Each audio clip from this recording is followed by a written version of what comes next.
बार के लोकसभा चुनाव में भाजपा एक नए अंदाज में काम करते जा रही है। वो अपने पुराने ढर्रे को छोड़कर नए ढर्रे पे काम करके और यह विपक्षी दलों को एक छोटे से जाल में ही फंसाकर अपना काम आगे करते हुए दिख रही है। बात करें तो जो विपक्षी पार्टियां हैं जैसे कांग्रेस हो गई, राजद हो गई, सपा बसपा जैसी पार्टियां, वे अभी भी उन क्षेत्रीय मुद्दों में ही उलझी हुई है और संविधान बचाओ, लोकतंत्र बचाओ, गरीबी, बेरोजगारी इस टाइप के मुद्दे पे चुनाव लड़ते जा रही है। जबकि भाजपा राष्ट्रीय मुद्दों को हाथ लगा रही है, जैसे अनुच्छेद 370, राम मंदिर का मुद्दा, कॉमन सिविल कोड जिसे समान नागरिक संहिता कहा जा रहा है हिंदू मुस्लिम सबके लिए, एक तरह के कानून की बात की जा रही है। लेकिन फिर भी ये राजनीतिक पार्टियां मानने को तैयार नहीं है। दिल्ली में आम आदमी पार्टी के ऊपर अभी हाल ही में शराब घोटाले के भ्रष्टाचार के मामले सामने आए हैं और सारे बड़े बड़े नेता जेल जा रहे हैं। यहाँ तक कि कोर्ट से भी उन्हें अच्छी खासी मदद नहीं मिल रही है और ऐसी स्थिति में एक एक करके सारे नेता अंदर मनीष सिसोदिया से लेकर अरविंद केजरीवाल तक चले गए हैं। चारा घोटाले के मामले में लालू यादव दोषी हैं और वे जेल से बाहर हैं, राजनीति कर रहे हैं।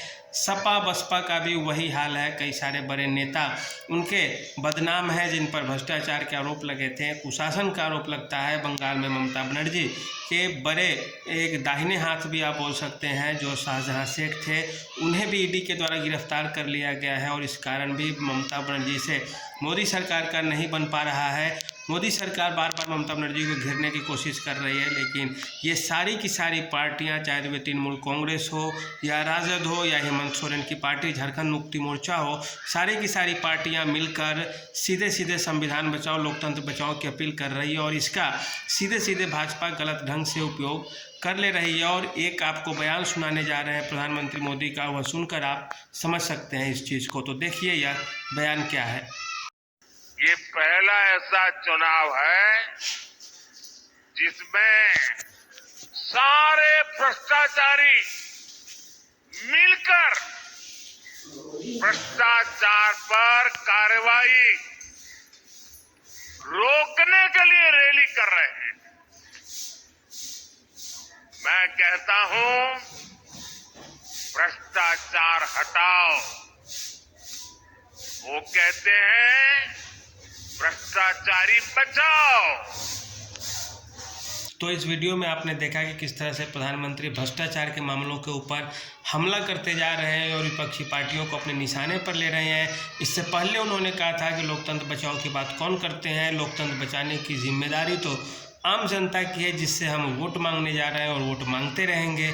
इस तरह से आप देखें तो विपक्षी पार्टियों को बस 2-4 पंक्तियों में ही प्रधानमंत्री ने घेर लिया। भाजपा इसके बाद सीधे सीधे आक्रामक होती हुई दिख रही है और ये जो मुद्दे विपक्षी पार्टियों के द्वारा, चाहे वो कांग्रेस हो या राजद हो या तृणमूल कांग्रेस हो, सबके द्वारा जो उठाया जा रहा है यह सब बेतुका लग रहा है, क्योंकि यही मुद्दे 2014 से उठाए जा रहे हैं लेकिन फिर भी कुछ उसका उपाय नहीं दिख रहा है। वहीं भाजपा किसी भी पार्टी से और नेता हो यदि कद बड़ा है तो उसे अपने में शामिल करने में कोई परहेज नहीं कर रही है, लेकिन सारी दूसरी जो पार्टियां हैं वो इसी मामले में आज तक उलझी हुई है कि कौन अच्छा है कौन बुरा है। मुद्दे विहीन राजनीति जो कही जाती है वह की जा रही है और लोकसभा चुनाव में जब समय काफ़ी कम बचा है, ऐसी स्थिति में आप इन मुद्दों को आधार बनाकर कुछ बड़ा खेल नहीं कर सकते। या समझना होगा हाँ 2-4 सीटें कहीं से जीत लें, लेकिन एक समंदर को सोखने के लिए एक छोटा सा तालाब यदि आप खोद भी देते हैं तो उसका कोई प्रभाव तो पड़ने वाला है नहीं।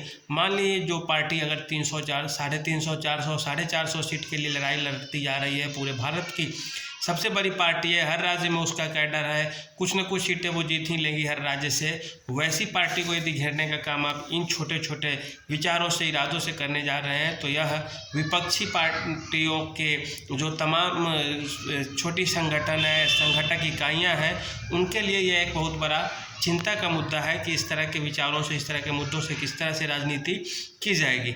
इससे आगे की बात भी करें आप तो देखेंगे कि भाजपा नए नए पैंतरे अपना रही है, नए कैंडिडेट को टिकट दे रही है। सन्नी देओल जैसे लोगों का टिकट काटा जा रहा है पंजाब से और दूसरी पार्टियों से, चाहे वो आम आदमी पार्टी हो या कांग्रेस हो, जहाँ से भी उन्हें अच्छा कद मिल रहा है तुरंत टिकट दे दी जा रही है।